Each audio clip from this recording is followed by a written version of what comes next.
আসসালামু আলাইকুম। Blog with নাজুর চ্যানেলের পক্ষ থেকে সবাইকে স্বাগতম। আশা করি যে যেখানতে আমার এই ভিডিওটা দেখছেন সবাই ভালো আছেন। আমিও আলহামদুলিল্লাহ ভালো আছি।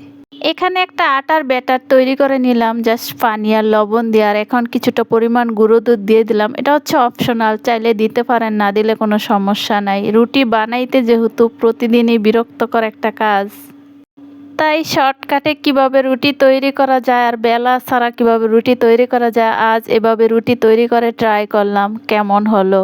তো চুলায় আমি একটা ফ্রাই প্যান বসিয়ে দিচ্ছি আর কিছুটা পরিমাণ তেল দিয়ে একটা টিস্যু দিয়ে মুছে দিচ্ছি। এই আটার ব্যাটারটা আমি কিছুক্ষণ যাবৎ রেস্টে রেখে দিচ্ছিলাম।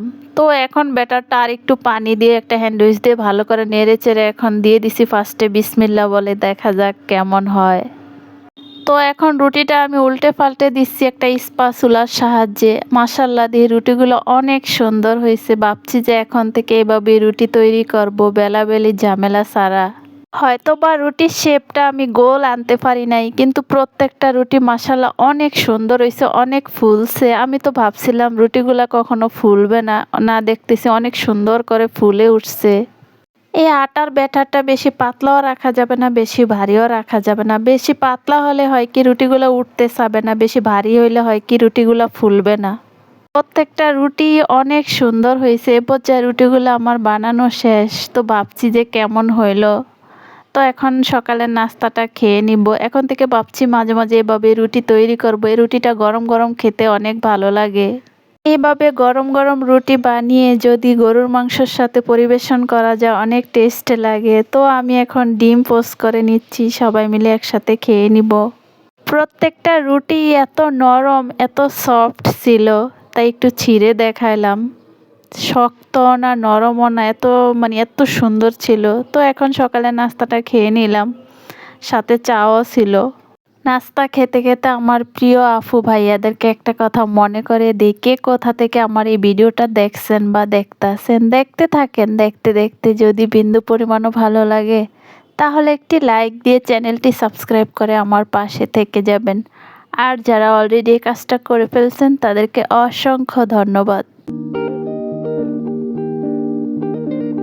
তো আমার নাস্তা খাওয়া শেষ। এখন আমার শাশুড়ি তো আর এই রুটি খাবে না, রুটি এমনিও তো বেশি একটা খায় না, তাই শাশুড়ির জন্য হচ্ছে আমি চিড়া নিয়ে নিলাম। এই চিড়ার মধ্যে কিছুটা তুষ থাকে, কিছু ময়লা আছে, এগুলো একটু বেছে আমি অফ ক্যামেরায় ধুয়ে নিব একটু ভিজিয়ে। চিড়াটা আমি কিছুক্ষণ ভিজিয়ে রেখেছিলাম আর এখন ধুয়ে পরিষ্কার করে নিচ্ছি। আর দিয়ে দিলাম চিনি আর একটা কলা, স্বাদ মতো একটু লবণ। এখন ভালো করে মেখে আমি আমার শাশুড়িকে খাইয়ে দিব। আমার দৈনন্দিন নিত্যদিনের কাজের পাশাপাশি আমার শাশুড়ির আমি যেভাবে সেবা যত্ন নিয়ে থাকি, তাই আজ কিছুটা অংশ শেয়ার করব বা করছি। আমরা নাস্তা খেয়ে আমার শাশুড়িকে নাস্তা খাইয়ে এখন কিছু টুকটাক কাটাকাটি করে নিচ্ছি, যা যা রান্না করব। এখানে মাছ দিয়ে পরিষ্কার করে নিচ্ছি, আলু, টমেটো, সিম, কাঁচামরিচ, পেঁয়াজ। তো এখন রান্না করব।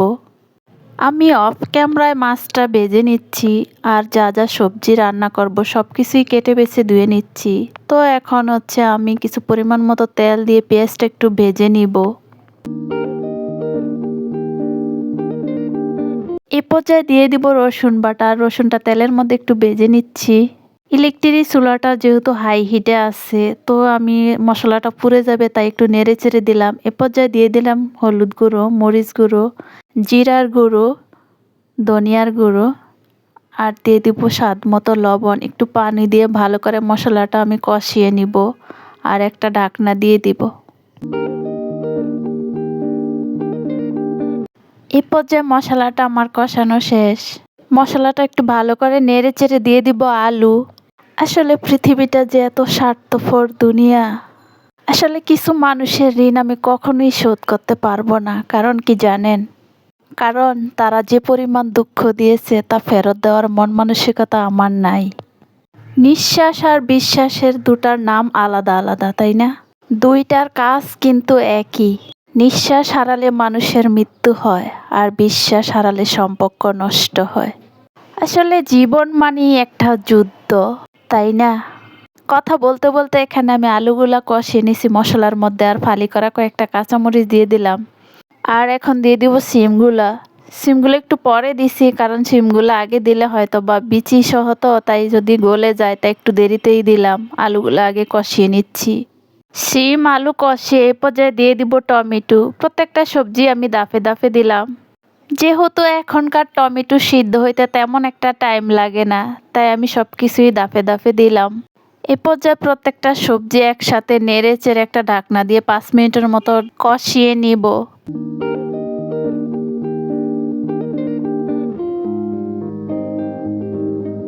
পর্যায়ে সিম আলু টমেটো আমি একটু ভালো করে নেড়ে চেড়ে দেখবো কষানোর মধ্যে সিদ্ধ হয়েছে কিনা। আমি সব সময় সব ভিডিওতেই বলি, সব সময় সব কিছু কষানোর মধ্যেই সিদ্ধ করার চেষ্টা করি। তো এখন দিয়ে দিব ঝোলের পানি, আর দিয়ে দিব ভেজে রাখা মাছগুলা। এই মাছগুলো আমি অফ ক্যামেরায় ভেজে নিচ্ছি। ভেজে রাখা প্রতিটা মাছ দিয়ে বলক আসা পর্যন্ত অপেক্ষা করব।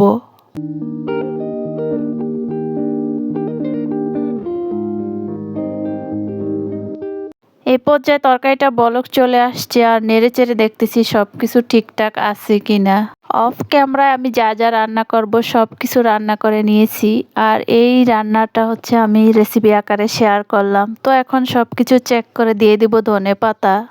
শীতকাল মানেই হচ্ছে খাবারের আয়োজন। আসলে শীতকালে তরকারির মধ্যে বা যে কোনো সময় আমার কাছে তরকারির মধ্যে ধনেপাতা না দিলে মনে হয় যে তরকারিটা পরিপূর্ণ হয় না। এ পর্যায়ে তরকারিটা আমার রান্না করা শেষ, তো চুলাটা অফ করে আমি একটা ঢাকনা দিয়ে ঢেকে দিব। আজ দুপুরে রান্নায় যা যা ছিল, শাক ভাজি, এদিকে রুই মাছ আলু টমেটো দিয়ে, শিম, ডাল আর ভাত। তো আজকে রান্না বান্না যা করছি সব কিছু আর সার্ভ করি নাই, সব খাবার হাঁড়িতেই রাখা। স্যার একটু ভিডিও করে নিলাম। রান্না বান্না তো শেষ, তো আর অন্যান্য যা কাজ আছে তার মধ্যে প্রধান কাজ হচ্ছে আমার শাশুড়িরে হচ্ছে পরিষ্কার করতে হবে। আমার শাশুড়ি যেহেতু বয়স্ক মানুষ, বিছানায় পড়া, তো নিত্যদিনেই আর কি আমার সংসারের কাজের পাশাপাশি আমার শাশুড়ির আমি যেভাবে সেবা যত্ন নিয়ে থাকি, ওনাকে ওয়াশরুমে রেখে ওনার বিছানাটা ক্লিন করে নিলাম, আর অফ ক্যামেরায় আমি হচ্ছে পরিষ্কার করে নিয়ে আসছি। তো এখন ডাইপার চেঞ্জ করে দিব। আসলে মাকে অস্বীকার করার মতো ক্ষমতা আমাদের কারোই নেই। প্রতিটা মানুষের শেষ বয়সে ভালো থাকাটা খুবই জরুরি। আসলে শেষ বয়সে কারোই কোনো সঙ্গী থাকে না, কথা বলার লোকও থাকে না। বয়স হলে মানুষ বাচ্চাদের মতোই হয়ে যায়। এই সময়টা সবারই আসবে, সব সময় কারোই রূপ যৌবন থাকবে না। আসলে ভাবতে অবাক লাগে, জীবনটা বড়ই অদ্ভুত। কি ছিলাম, কি হয়ে গেল। আলহামদুলিল্লাহ, আমার শাশুড়ি অনেক লাকি পারসন। ওনার ছেলে মেয়েরা ওনাকে অনেক ভালোবাসে। আমরা যথেষ্ট যত্নে রাখার চেষ্টা করি, সেবা করার চেষ্টা করি। আমার শাশুড়িকে পরিষ্কার করিয়ে এখন দুপুরের খাবারটা খাইয়ে দিচ্ছি। শাশুড়িকে খাইয়ে আমরা খাবো। আমি নিত্যদিন আমার সংসারের কাজের পাশাপাশি আমার শাশুড়ির সেবা যত্ন যেভাবে করে থাকি, আমি প্রতিদিন হয়তো এগুলা শেয়ার করি না, আর করাও ঠিক না। তারপরেও ভিডিওতে আনার চেষ্টা করলাম কিছুটা। তো সবাই আমার শাশুড়ির জন্য দোয়া করবেন, আল্লাহ তাআলা যতদিন বাঁচিয়ে রাখে যাতে সুস্থ রাখে, আর যখন মৃত্যু দেন ইমানের সাহিতে যাতে মৃত্যু হয়। আশা করি সবাই সবার শ্বশুর শাশুড়ি বাবা মায়ের পাশে থাকার চেষ্টা করবেন।